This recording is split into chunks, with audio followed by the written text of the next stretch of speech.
Là, par exemple, c'est un cliché un peu, la femme qui est quittée, enfin l'homme qui quitte la femme pour une femme plus jeune. Et voilà, ça arrive à plein de gens. Et je pars de ça, et voilà, et après, on voulait parler de la résilience d'une femme, voilà, qui va se retrouver plus forte et plus indépendante à la fin. Et j'ai écrit spécialement pour Martine, effectivement, parce que Martine, vous avez vu, c'est un couteau suisse. Mais elle n'est pas suisse. Et donc voilà, vu qu'elle sait à peu près tout faire, je me suis amusé à... Puis on essaye que ça soit... qu'on s'ennuie pas, quoi. C'est construit comme un film. Vous allez faire la version avec l'homme? Oui, il y a une version qui existe avec un homme, qui s'appelle Jaloux. Alors c'est pas la même histoire, mais c'est la crise de la cinquantaine, du point de vue masculin. C'est un homme qui fouille dans le portable de sa femme et qui le raconte au public, en fait. C'est le point de départ. J'ai réussi à faire quelque chose qui finit bien. Et ça sera à Avignon cet été. Sinon à Paris. Ouais. Il y a une date à Paris. Et l'acteur, c'est déjà... Oui, je pense qu'on reviendra, j'espère. Oui, oui, l'acteur. Et ensuite, on a fait le point de vue. Non, ça n'a pas fait. Les grands-parents. Ou des enfants, ça pourrait être pas mal aussi. Des ados. Ah oui, des ados. Et vous en avez des enfants? Et on a un fils de 18 ans, ouais, qui est très sympa. Il est très beau, il est très intelligent. Et donc, objectivement. Objectivement. Et oui, c'est moi qui écris. Je te vois en lui, mais ça me fait rire. Enfin, c'est pas mal. Il ressemble à sa mère. Et question. Ah, génial. Oui, c'est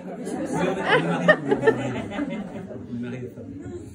Vous êtes comédien aussi ou pas? Un tout petit peu, ouais. J'étais. Bon, on s'est connus en fait dans un cours de théâtre. Un peu comme dans l'histoire. Un peu comme avec moi. Parce que lui,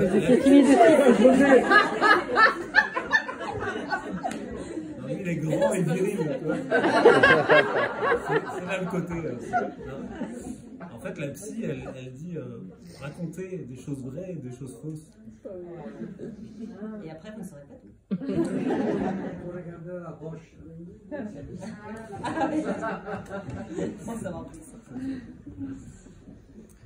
Et après, ben voilà, on fait un spectacle qui se joue maintenant depuis 2018, mais bon, on ne peut pas dire que ça fait 19, 20, 21, 22 ans du tout. On a quand même perdu quasiment un an et demi, voire bien. Donc voilà, et donc il y a des dates, il y a eu plusieurs Avignons. J'ai joué donc mon premier Avignon de ce spectacle, c'était justement grâce à Antea qui l'avait programmé dans une de ses salles. À la condition. Voilà, dans son salon en fait, il y avait une salle, le salon des soies, qui était très joli aussi, des vieilles pierres comme une espèce de mini chapelle, enfin magnifique. Et voilà, et deuxième Avignon en 2021. Et puis entre-temps, il y a eu des programmations à Paris, et puis des dates de tournée, quoi. Donc là, voilà, là c'est Monaco, après c'est du côté de Bordeaux, Lille, la Bourgogne, enfin voilà, et puis... International. Si vous avez des amis suisses, parce que je rêve de faire les pieds francophones. Parce que c'est un couteau suisse. Enfin, en tout cas, suisse ou belge ou quoi, vraiment, j'ai déjà joué pour un public belge, pour ma blague tout à l'heure. Et vraiment, mais vraiment très réceptif, enfin, c'est incroyable. Vous êtes un cadeau pour des artistes, vraiment. C'est vrai que c'est un cadeau. Et en tout cas, oui, c'est vrai que j'aimerais beaucoup qu'on l'amène dans tous les pays francophones, à vrai dire. Voilà. Donc je lance l'appel. Il y a un petit livre d'or à l'extérieur. S'il y a des coordonnées que vous voulez nous faire passer, n'hésitez pas. Et elle joue en appartement aussi, si ça vous intéresse. Exact. Comme il n'y a qu'une chaise, elle a un téléphone et elle appuie, il y a la musique qui part. Elle met les éclairages, elle fait la version maison, salon, orchestre. Alors on a fait des fois 50 personnes des jours pour leur anniversaire, pour leurs 50 ans. Vous connaissez Sabine tous les deux? Sabine? Sabine, parce que c'est celle qui m'a recommandé de Paris. Ah, Sabine Atterrala, bien sûr. Je peux vous prendre en tout le monde photo pour lui envoyer. Ah, mais vas-y, mais vas-y. Non, tout le monde ne connaît pas Sabine. Mais nous, on a la chance de la connaître. Oui. Tout à coup, ça fait très private joke. Oh,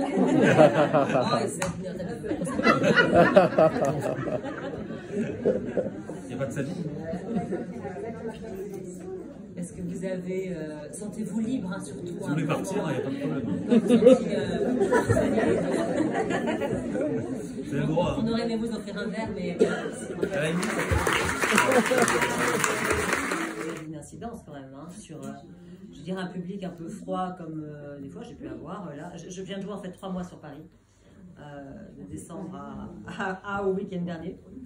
Et c'est vrai que quand les soirs de salle un peu fatigués, un peu pas nombreuses, un peu, vous voyez, bah, c'est sûr que le jeu s'imprègne aussi un peu parce qu'on respire ensemble. Enfin, dans le meilleur des cas, enfin, on respire comme là on a respiré ensemble. Enfin, et puis on travaille sur comme on mélange l'émotion et le rire. Elle passe quand même ça en permanence.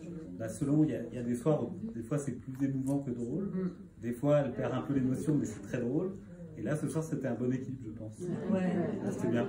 C'était sportif. Et en fait, parce que la difficulté parce qu'on prend des codes de plusieurs types de spectacles. Le stand-up, on vient parler aux gens. Sauf que, en général, les gens de stand-up, ils parlent sous leur vrai nom. Par exemple, Gad Elmaleh, il vient parler. Là, c'est un personnage, elle dit, je m'appelle Fanny, donc elle s'appelle Martine dans la vraie vie. Ouais. Mais on emprunte le même code, en fait, l'interactivité. Et puis après, voilà. Et puis c'est une écriture aussi, enfin, qui n'a rien à voir avec le stand-up. En fait, voilà, c'est plusieurs... Vous imitez très bien là. Vous allez l'emporter avec vous. Vous en parlerez. Donc si vous me faites de la pub, je n'ai jamais vu d'algue pareil. Mais personne n'a jamais trouvé l'algue parce que c'est un piège en fait. Ah, oui. Ah bah j'ai eu raison de tester Brigitte Bardot. Oui, c'est ça. Mais là c'était pour Bambi en fait. Ouais. C'est oui, Bambi,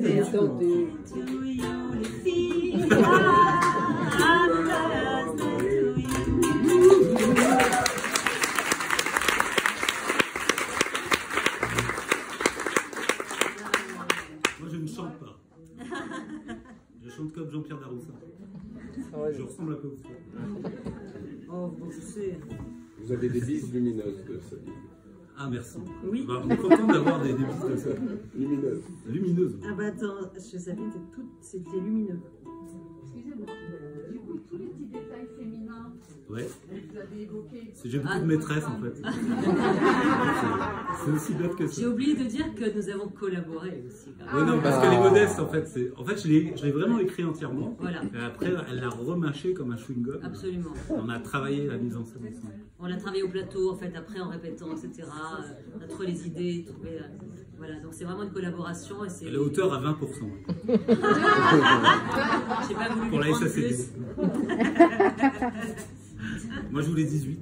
Mais sinon, oui. Non, mais je l'ai vraiment écrit après. C'était une surprise un peu. Je me fais un cadeau. Bah, on a un vieux couple, donc à un moment pour pécho, il faut bien. Et le coup de 50 ans. C'était pour son anniversaire de 50 ans? Non, c'était pas pour mon anniversaire, mais c'était, voilà, un jour c'est arrivé comme ça. 37 ans.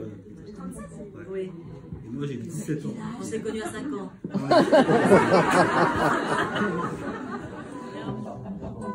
Je me sentais pas comme ça.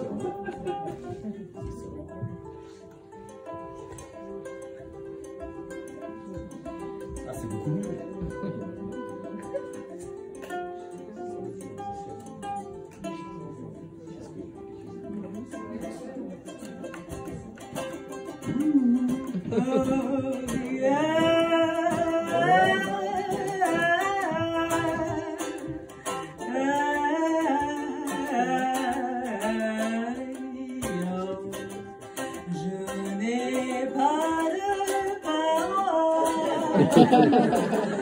Mais comme un air qui m'arrive,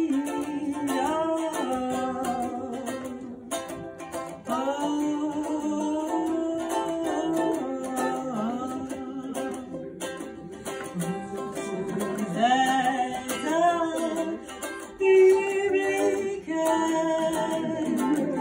formidable.